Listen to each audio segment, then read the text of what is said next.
Praise the Lord. Welcome to Kids Bible School. Hello kids. ఎలా ఉన్నారు అందరూ? ఈరోజు మన పాఠాన్ని స్టార్ట్ చేసుకుందామా? ఈరోజు మనం నేర్చుకోబోయే పాఠము ప్రత్యక్షపు గుడారము 6వ భాగము.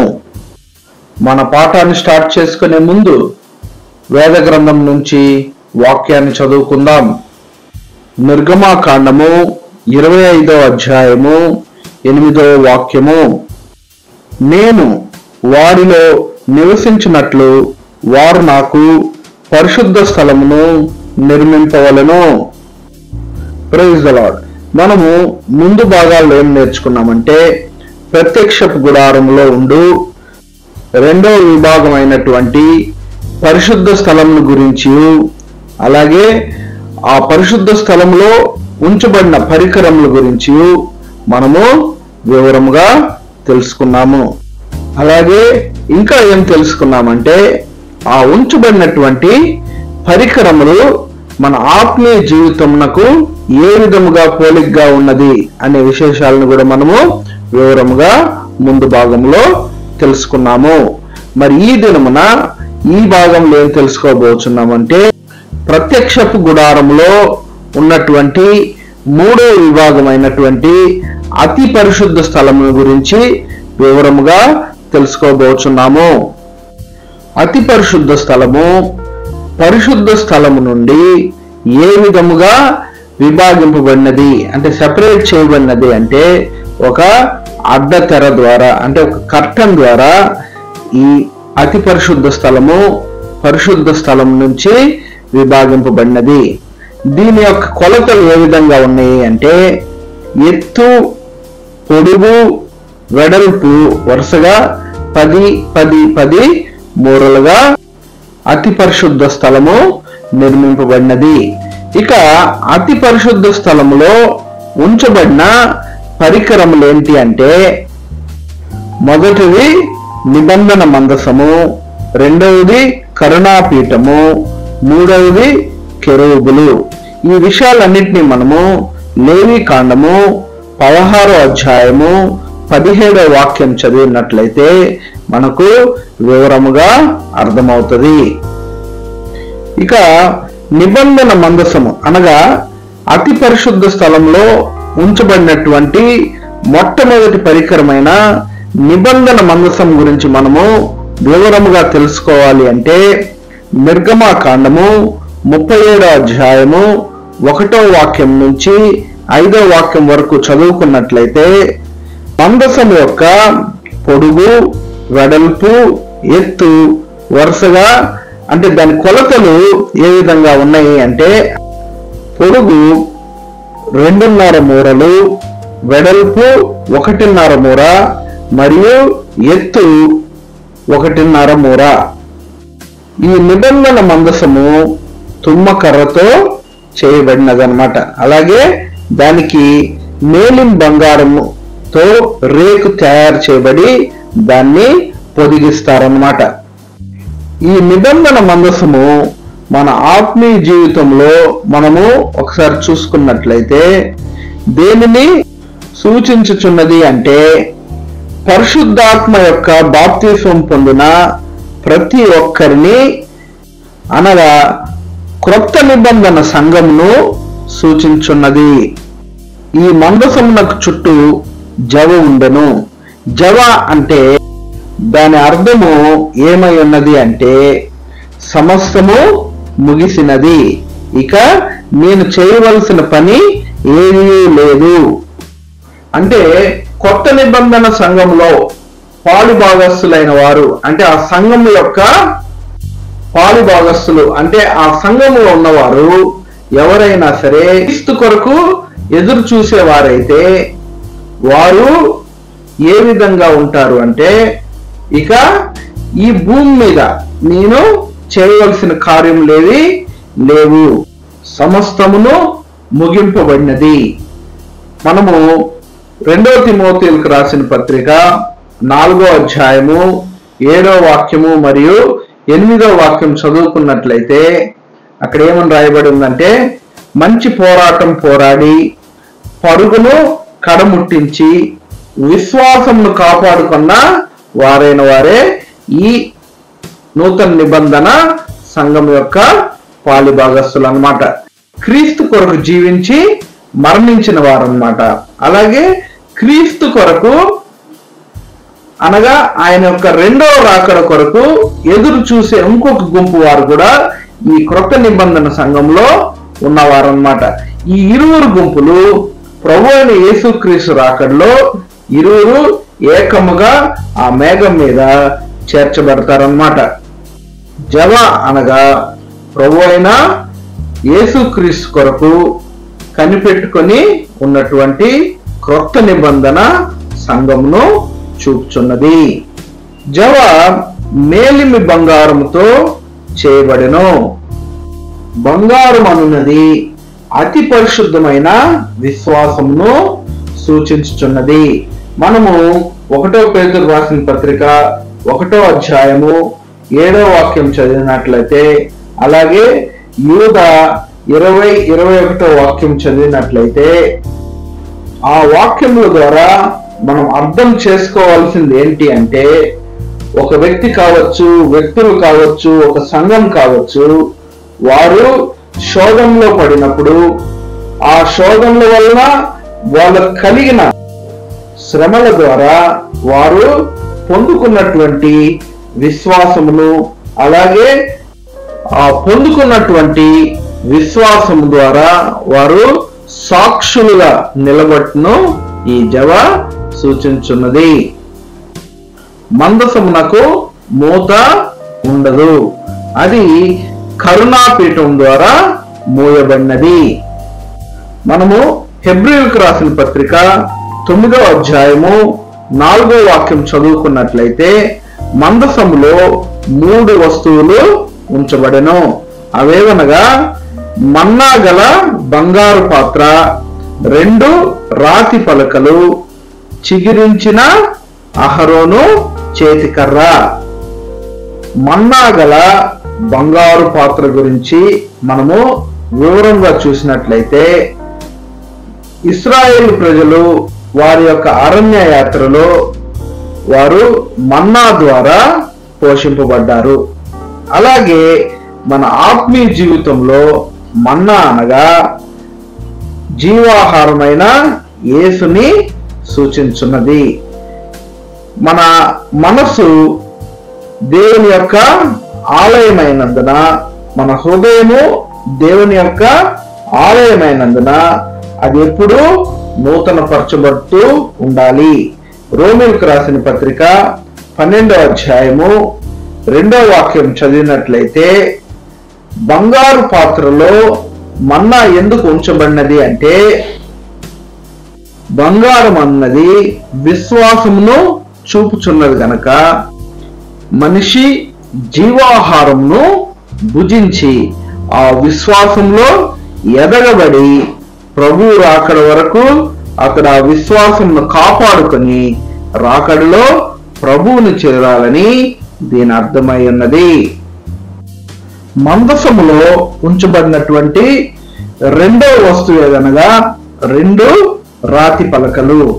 ఇవి అరణ్య మార్గంలో ఇశ్రాయేలు ప్రజలు ప్రయాణమై వెళ్తున్నప్పుడు సీనాయి కొండ మీద మోషేకు దేవుడు 10 ఆజ్ఞలు ఇందులో రాసి ఇచ్చారన్నమాట.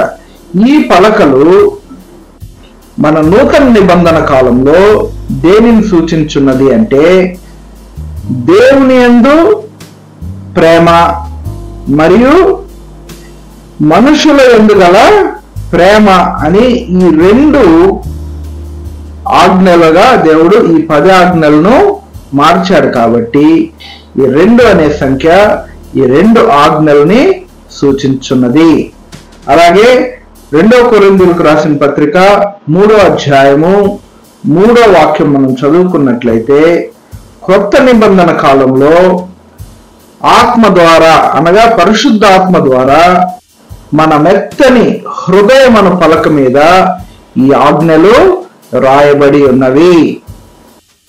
ఇక 3వ వస్తువు చిగురించిన అహరోను చేతి కర్ర. సంఖ్యాకాండము 17వ అధ్యాయము 8వ వాక్యం చదువుకున్నట్లయితే, దేవుని సన్నిధిని ఉంచబడినటువంటి అహరోను యొక్క చేతికర్ర చిగిర్చి పువ్వులు పూసి బాదం పండ్లు గలదై ఉండెను. అలాగే మనము కూడా నూతన నిబంధన కాలంలో సంఘములో ప్రభువు యొక్క పునరుద్ధాన శక్తి చేత చిగురించబడి ఆత్మ ఫలములను ఇవ్వవలెను. రోమీయులకు రాసిన పత్రిక 8వ అధ్యాయము 11వ వాక్యము మరియు 23వ వాక్యం చదువుకున్నట్లయితే, ఈ పునరుద్ధాన శక్తి చేత సంఘములో ప్రతి ఒక్కరూ చిగిర్చబడిన తర్వాత అది ఏ విధంగా ఉపయోగపడుతుంది అంటే, ప్రభు అయిన 2వ రాకడలో మనము పునరుద్ధానులై ఈ శరీరం విడిచి ఆత్మతో ప్రభు వద్దకు చేర్చబడతాము. అంటే ఈ మట్టి అయిన శరీరము మహిమ అయిన శరీరముగా మార్చబడుతుంది. ఇక 2వ పరికరమైనటువంటి కరుణాపీఠం గురించి వివరంగా తెలుసుకుందాము. చదువుకుందాం.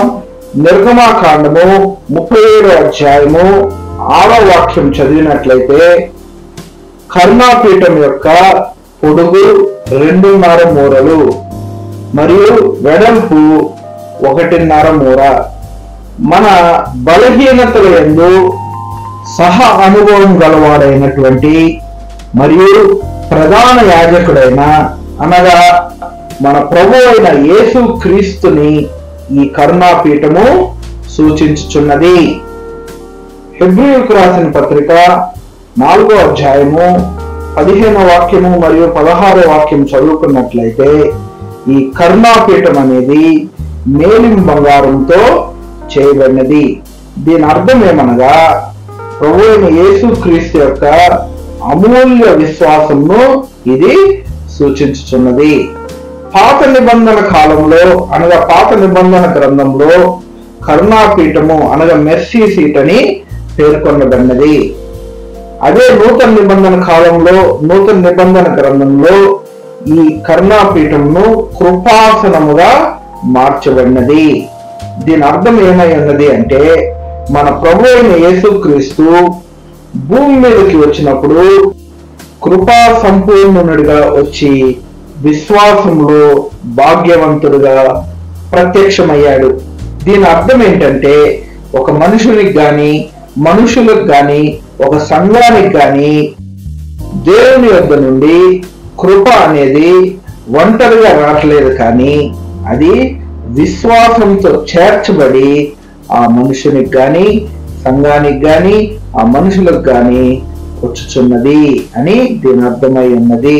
ఇక 3వ పరికరం మనం చూసినట్లయితే, కరుణాపీఠం మీద ఉంచబడిన 2 కెరూబులు. నిర్గమాకాండము 37వ అధ్యాయము 7వ వాక్యం నుంచి 9వ వాక్యం వరకు చదువుకున్నట్లయితే, 2 కెరూబులు కృపాసనం మీద నిలపబడి ఉండెను. 2 కెరూబులు దేనిని సూచించున్నది అంటే, కృప మీద నిలువబడిన వారని, క్రీస్తు తోడి పనివారని. అలాగే 2వ కొరింథీయులకు రాసిన పత్రిక 6వ అధ్యాయం 1వ వాక్యం చదువుకున్నట్లయితే, క్రీస్తుతో జత పనివారని. అలాగే 2వ కొరింథీయులు రాసిన పత్రిక 5వ అధ్యాయం 20వ వాక్యం చదువుకున్నట్లయితే, క్రీస్తుకు రాయబారులైన వారని. అలాగే క్రొత్త నిబంధన సంఘంలో దేవునికి సేవకులని ఈ కెరూబులు సూచించుచున్నది. ఈ కెరూబులు దేనితో చేయబడినది అంటే, బంగారముతో నక్షి పనిగా చేయబడినది. అంటే అదొక పోత పోసి హాలోగా చేశారనమాట, లోపల గుల్లగా ఉంటుంది అనమాట. అంటే దీని అర్థం ఏమై ఉన్నది అంటే, ఫిలిప్పీయులకు రాసిన పత్రిక 2వ అధ్యాయము 5వ వాక్యం నుంచి 8వ వాక్యం వరకు చదువుకున్నట్లయితే, దీనిలో కర్ర అనేది కనబడలేదు, ఇది లోపల గుల్లగా చేయబడినది. దీని అర్థము, కొత్త నిబంధన కాలంలో దేవుని సేవకులు యేసు వలె తమను తాము రిక్తులుగా ఎంచుకొనబడుటను చూపుచున్నది. అలాగే వారు యేసు కొరకు సమస్తమును విడిచిపెట్టి సేవను కొనసాగిస్తున్న విధానమును ఈ కెరూబులు సూచించుచున్నది. అలాగే ఈ కెరూబులు ఉంచబడిన విధానం ఎలా ఉంటుందంటే వాటి ముఖములు కర్మాపీఠం వైపుగా ఎదురుగా ఉంచబడుతుంది అన్నమాట. అంటే దీని అర్థం ఏమై ఉన్నది అంటే దేవుని యొక్క సేవకులు తమ యొక్క సమస్త నిరీక్షణను, వారి యొక్క విశ్వాసమును క్రీస్తు యేసునందు మాత్రమే ఉంచి ఆయనను తేరి చూచుటను ఇది చూపించుచున్నది. అలాగే మనం చూసినట్లయితే ఈ కెరూబులు ఒకదాన్ని ఒకటి ఎదురుగా చూసుకున్నట్లు ఉంచబడును. దీని అర్థం ఏమై ఉన్నది అంటే దేవుని సేవ అన్నది ఐక్యమత్యంతోనూ ఏక మనసుతోనూ కలిసి చేయవలసిన సేవ ఉన్నదని మనకు తేటగా తెలుపబడుచున్నది. ఇంకా మనం చూసుకున్నట్లయితే దేవుడు కెరూబుల మధ్య నుండి మాట్లాడును. నిర్గమాకాండము 20వ అధ్యాయము 22వ వాక్యం చదువుకున్నట్లయితే దేవుడు కెరూబుల మధ్య నుండి యాజకునితో మాట్లాడేవాడన్నమాట. దీని అర్థం ఏమై ఉన్నది అంటే యాజకుడు అనేవాడు దేవునికిని ఇశ్రాయేలు ప్రజలకును అలాగే నూతన నిబంధన కాలంలో దేవునికిని సంఘమునకును మధ్య సంఘ కాపరి, ఒక రాయదారి అయి ఉన్నాడు. ఈ కెరూబుల యొక్క రెక్కలు పైకి విప్పినవై ఉండనని మనము చూస్తున్నాము. దీని అర్థం ఏమై ఉన్నది అంటే దేవుని యొక్క సేవకులు లోకమును, వారి శరీరమును వారు ద్వేషించి వాటికంటే ఉన్నతమైన జీవితంను పరిశుద్ధాత్మ సంపూర్ణులై ఆనందముతో ఈ లోకంలో జీవించాలి అని దీని ఉద్దేశమై ఉన్నది. మనము దేవునితో సన్నిహితమైన జీవితం జీవించి ఎల్లప్పుడూ ఆయన సన్నిధిలో గడపాలని నేను ఈ పాఠం ద్వారా మీకు నీతి బోధ చేయుచున్నాను. నేర్చుకోవలసిన కంఠత వాక్యము ఫిబ్రవరికి రాసిన పత్రిక 4వ అధ్యాయము 16వ వాక్యము. Praise the lord.